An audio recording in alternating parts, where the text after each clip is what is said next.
Bom, e esse processo todo que você falou de sobreposição de projetos, enfim, todo esse processo técnico até a entrega para o cliente, Uhum. tá? Ele se utiliza nesse processo algumas ferramentas para Sim. facilitar o trabalho.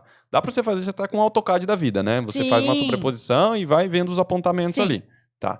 Mas hoje, com o avanço aí dos softwares, o que você tem visto o pessoal utilizar na compatibilização? Então, a gente depende muito de como que está sendo feito esse projeto, né? Então, hoje a gente tem softwares que fazem projeto 3D, que daí Uhum, usam a metodologia BIM. É importante falar que o BIM, ele não é um software, é uma metodologia de trabalho. perfeito. Então, e que usa o 3D.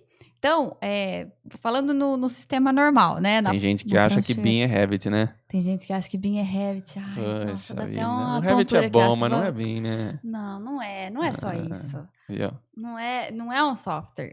Então, assim, dá até uma calafrio aqui. Deve ser o ar-condicionado.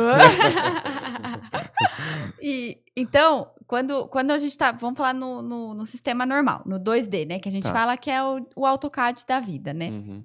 Quando você faz os projetos assim no 2D, é mais comum a gente usar o AutoCAD mesmo para sobreposição do projeto, porque todos os projetos já estão nessa plataforma.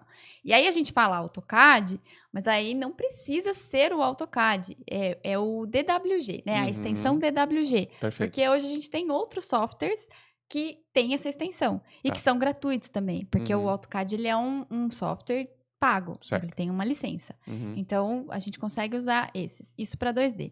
Quando a gente já fala, é um projeto em 3D, é um projeto que vai estar na metodologia BIM e a compatibilização vai ser em BIM. E aí é realmente mais nichado para construtoras. É bem difícil a gente ter na parte residencial esse tipo de contratação, porque tá começando no Brasil, nem as construtoras ainda estão fazendo 100%, tá todo mundo se Uhum. adaptando. Mas quando é em BIM, daí a gente usa outros softwares, porque a gente tem que usar daí softwares 3D. Não dá para ser só no AutoCAD, que é Ah, 2D. tá. Então eu tenho que usar. Aí tem o Solibre e o Navisworks, que são os mais famosos. Uhum. E aí todo mundo então precisa projetar 3D, né? Para fazer, sim. Para você poder fazer essa compatibilização 3D, Exato. que deve ser muito mais fácil de visualizar, né? É bem mais fácil. E o software quebra um galho também para nós, né? Ah, Porque é entendi. assim, quando todo mundo faz na metodologia BIM, tá todo mundo fazendo um modelo. Tá todo mundo construindo de verdade aquela obra sem estar no campo. Então, eu estou construindo ali no meu computador e você tem a visualização 3D. Quando eu passo isso para esse software de compatibilização, seja ele qual for, o próprio software já tem umas regrinhas que você configura de quando uma peça pega na outra Certo. física. Então tem um Uhum. cano dentro de uma porta. Uhum. Isso o software faz, você não precisa olhar. Quando Entendi. é no 2D, você tem que olhar. Certo. Então, o que acontece? O software vai olhar todas as interferências físicas que tem, que Uhum. essas interferências físicas, quando a gente fala, é um cano passando no meio de uma janela. Uhum. E aí, ele já gera uma lista lá de, sei lá, 300 interferências. Entendi. E aí fica para a pessoa que está, né, mexendo no software, para o compatibilizador, ter a análise de interpretação das coisas, que é a análise, isso está caro? Dá para construir? Isso é execuível?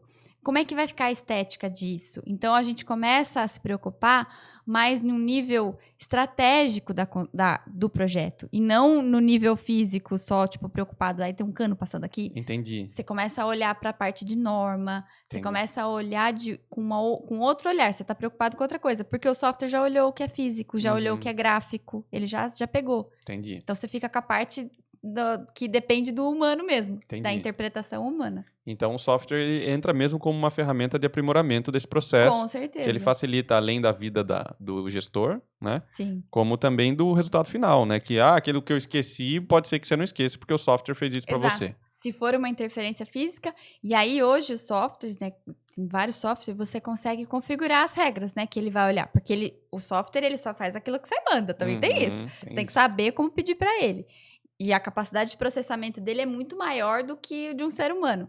Então, você consegue colocar regrinhas. Se, por exemplo, na sua construtora, do jeito que você constrói, não pode colocar interruptor a menos que 30 centímetros de uma porta, você cria lá uma regra. Olha, interruptor tem que estar a 30 centímetros da porta. Pronto, o software vai ler e vai te falar, olha, todos os interruptores que estão fora dessa medida. Entendi. Então, você consegue também padronizar ele de acordo com o padrão da sua obra. Se você tem uma construtora, ou se você constrói, por exemplo, Minha Casa Minha Vida, tem as regras lá de tamanho de quarto, o software consegue olhar isso. Tudo que é norma, ele consegue olhar. Ele não consegue interpretar o que depende do raciocínio humano. Ele não consegue interpretar se aquilo é fácil ou não de fazer. Ele não vai fazer isso. Mas ele vai falar pra você, olha, essa forma tem 12 metros. Não consigo fazer uma forma de 12 metros. Então, daí você, né, como humano, entra com a inteligência do que fazer.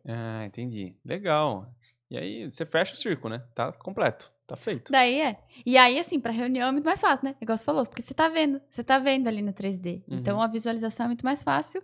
E aí, teoricamente, não tem problema pra obra.